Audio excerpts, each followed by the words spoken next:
Asambleísta Fernando Bustamante. Ya le di la palabra. ¿Perdón? Ya voy a volver. No estuvo cuando le di la palabra.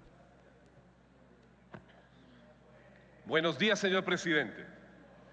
En el debate que estamos teniendo en este momento, se han hecho afirmaciones ligeras que quiero aclarar antes de proceder a expresar algunos conceptos. Porque se dicen falsedades. Quiero aclarar el caso de la familia que se dice que no fue ayudada por la CENAMI. Se ha dicho que la CENAMI abandonó a una familia que tenía los restos de un deudo en Estados Unidos y que no se les dio la posibilidad. De acuerdo a información dada por la CENAMI, esta familia contrató de manera privada el servicio de traer los restos de su deudo.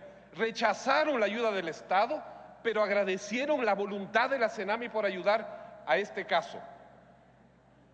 Francamente, yo quisiera que las personas que van a acusar a una institución pública de no cumplir con su deber se documenten bien primeramente de las circunstancias.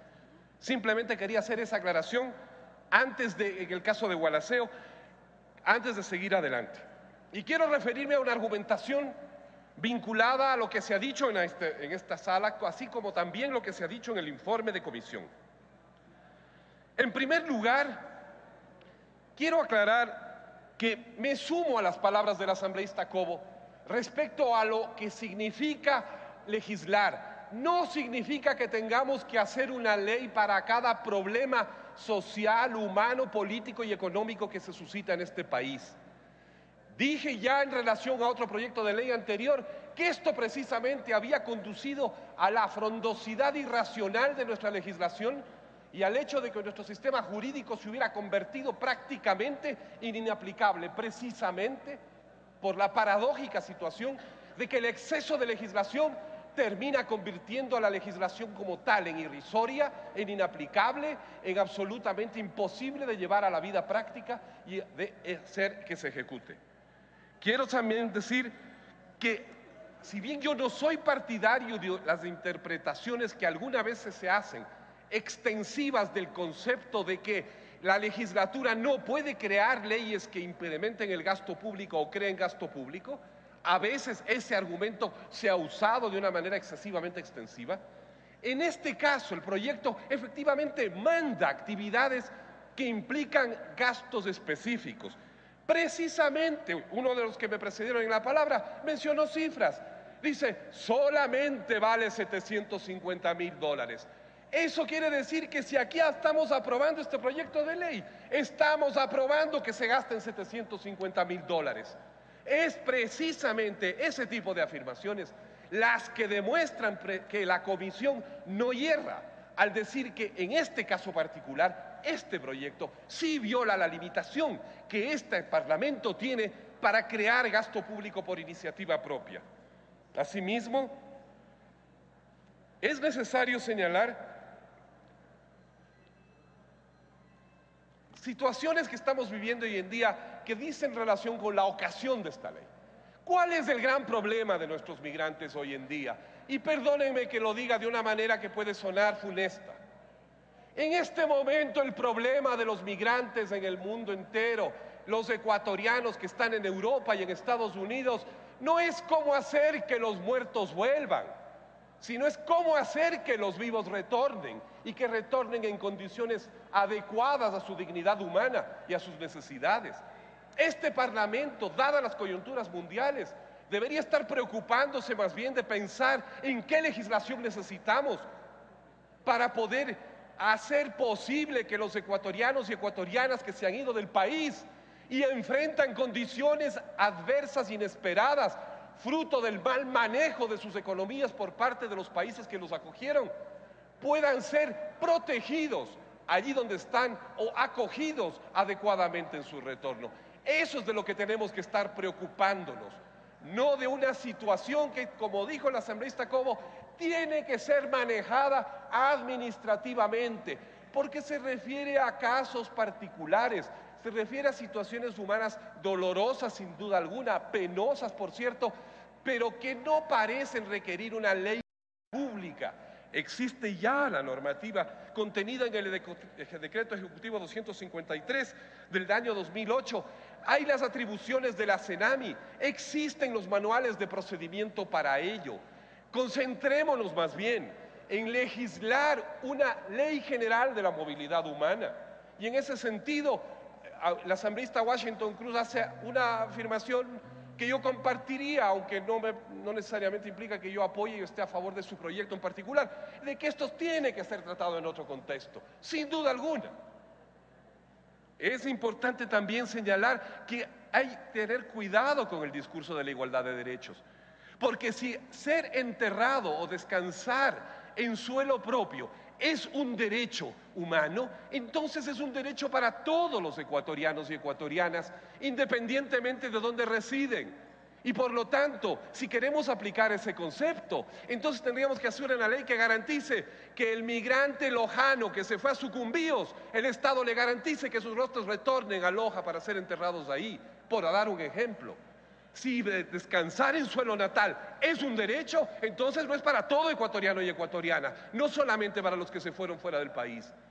Y es claramente reducir al absurdo el argumento, decir que eso es un derecho que el Estado tiene que garantizar. Ciertamente debe atender los casos dramáticos de tipo social que se producen, pero como casos particulares para los cuales debe haber una norma administrativa que permita hacer eso.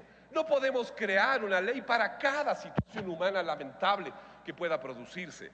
Otro argumento, se ha dicho que tenemos que, en gratitud a los migrantes que con sus remesas han sostenido la economía, tenemos que darles esta posibilidad a aquellos, sin especificar bajo qué criterios, que lo necesitan. Muchos migrantes, precisamente porque mandan remesas, seguramente tienen los recursos para hacer frente a ese gasto.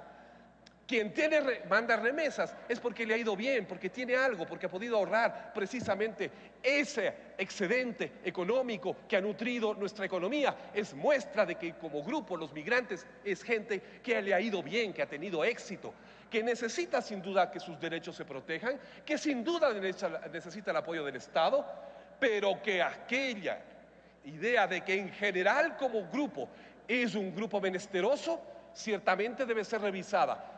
Habrá casos de migrantes que están en necesidad y en pobreza. Ciertamente, esos no son los que han estado mandando remesas.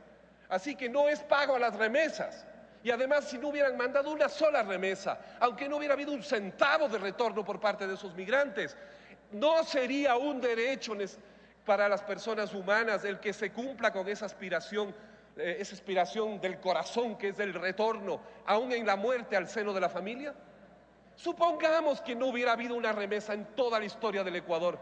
¿No sería igual necesario que el Ecuador corra en auxilio de quienes fallecen en condiciones de pobreza fuera del país?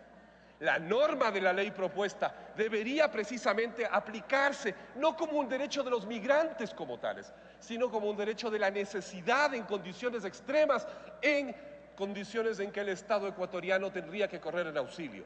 En esta estructura legal que se propone, tal cosa no ocurre. Por eso, yo insisto, es posible, es razonable pensar en normar este tipo de situaciones, pero con generalidad y en el marco de una ley orgánica de la movilidad humana, en la cual nosotros podamos hacer reflexiones respecto a la justicia y a la equidad, así como la prudencia de todo aquello que estamos proponiendo. Por eso proponemos archivar, no porque no haya un problema, no porque no haya unos dolores que atender, sino porque la forma idónea de hacerlo es mediante una concepción de la legislación diferente a la plasmada en el proyecto de ley que esta comisión ha informado. Por eso yo también me sumo, y creo que con mi bancada y con la comisión nos sumamos a la idea de que archivar en este caso no es hostil ni a quien presentó el proyecto, ni a la comunidad migrante en el Ecuador, ni a los deudos de las familias que sufren una desgracia de la pérdida de un ser querido fuera del país.